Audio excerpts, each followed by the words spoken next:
You know that feeling when worry just takes over? It feels like this heavy weight, right? It's something we all go through. But what if I told you there's a set of really practical, time-tested tools to fight back? Well, today, we're going to dive into a classic guide that shows us exactly how to do that, how to stop worrying, and, actually start living. So, our guide for this explainer is Dale Carnegie's masterpiece, How to Stop Worrying and Start Living. And look, this is not just some academic theory from an ivory tower. Carnegie actually called his own classes a laboratory for conquering worry. What does that mean? It means every single technique we're about to talk about was tested, refined, and proven to work by real people dealing with real, messy, everyday problems. And believe me, the stakes here could not be higher. This quote, wow, it comes from a Nobel Prize-winning doctor, and it just cuts right to the bone, doesn't it? Worry isn't just a bad mood or feeling a little down. No, it is a serious, legitimate threat to our health and even our lives. Okay, so before we jump into the how-to, we've got to understand the enemy. Let's take a hard look at the very real, very physical damage that worry can actually do to us. Get a load of this startling comparison from the book. A doctor pointed out that in 37 years of practice, not a single person ever asked him for a vaccination against worry. But in that same period, worry caused 10,000 times more damage to people's health than smallpox, one of the most feared diseases in history. I mean, that really puts the scale of this problem into perspective, doesn't it? And this next quote, man, it just nails the direct connection. Carnegie talks about doctors who flat out confirmed that our emotions, our fears, frustrations, all that anxiety can lead to actual physical illnesses like stomach ulcers. So the problem isn't what you're eating, it's what's eating you. All right, so we get it. Worry is dangerous. The big question is, what's the first step to fighting back? Well, it all starts with this really powerful mental shift, a new way of thinking that Carnegie calls living in day-tight compartments.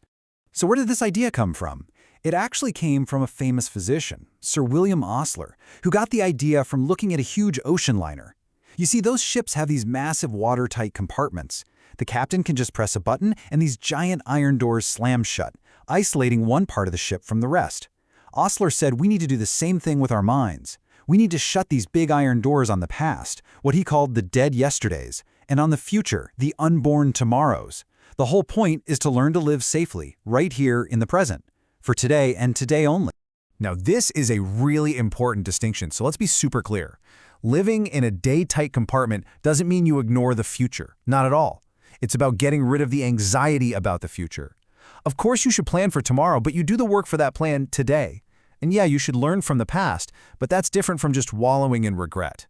At the end of the day, it's about focusing all your energy, all your intelligence on doing today's work, and doing it superbly well. Okay, that's great for general anxiety, but what if you have a very specific problem staring you in the face right now? Something that's causing you a ton of stress. For that exact situation, Carnegie gives us this wonderfully practical 3-step method that he calls the magic formula. And the story behind this formula is actually fascinating. You might think a psychologist came up with it, but nope. It was an engineer, Willis H. Carrier, the guy who basically founded the entire air conditioning industry. He created this formula to solve a huge business problem, one that was so stressful it was literally making him sick. So this isn't some theory, it's a method that was forged in the fire of a real-world crisis. The formula itself is just so simple, but it's incredibly powerful. Okay, step 1, you have to stop running from the fear and just look it right in the eye. Ask yourself, what is the absolute worst thing that could possibly happen here? Then, step 2, and honestly, this is the magic part. You mentally accept that worst-case scenario. You just reconcile yourself to it. The second you do that, poof, you have nothing left to lose. And that frees you up for step 3, calmly using all your time and energy to figure out how to improve on that worst-case scenario. You've short-circuited the panic, and now you can finally think clearly. All right, our final core technique today tackles a type of worry we all fall victim to, and it's one of the most useless kinds. That's regret, worrying about things that are already over and done with. And for this, Carnegie gives us another one of his totally unforgettable metaphors. I mean, how simple and perfect is that? Just picture it, trying to saw a pile of sawdust. It's ridiculous, right? It's absurd. The work has already been done. Well, that is exactly what we're doing when we sit around and fret and stew over past mistakes. The thing happened. The wood is already sawdust. There is nothing you can do to change it. This isn't some revolutionary new idea. It's the core truth behind old sayings like, don't cry over spilt milk. We've all heard it a million times.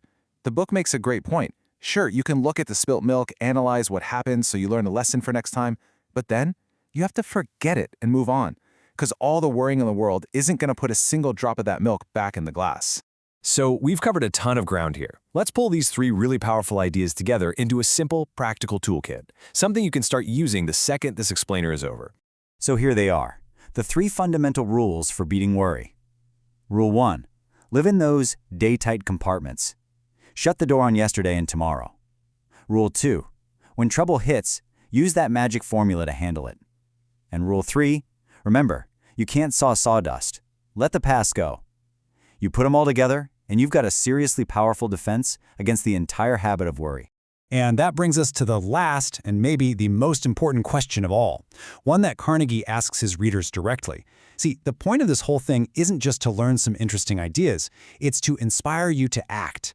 So the question is for you, when are you going to start doing this? Next week? Tomorrow?